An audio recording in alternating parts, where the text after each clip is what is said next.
So I just wanted to come on here and kind of take a second to explain our journey and what we have done so far, and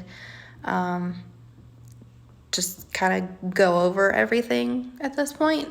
So my husband and I started trying to get pregnant about 3.5 years ago. And I knew then that it would be difficult just because I was diagnosed with PCOS when I was about 16 years old, and I had a ton of fibroids and little cysts on my ovaries. And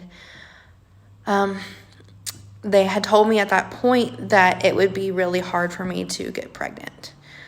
Well, I, of course, let my husband know this, and he said that we could do whatever we needed to get, have a baby. And so I started taking Provera to jumpstart my cycles because they were basically non-existent.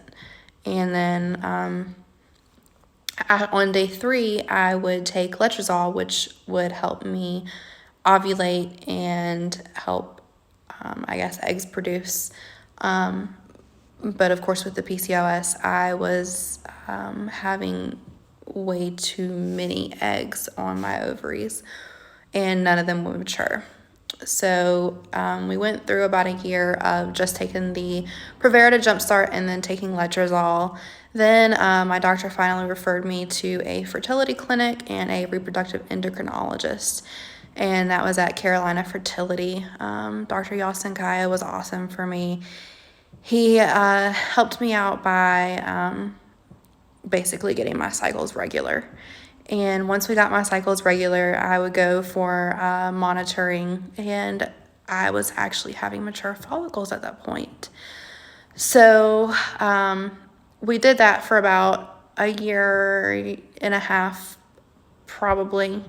Then we finally switched to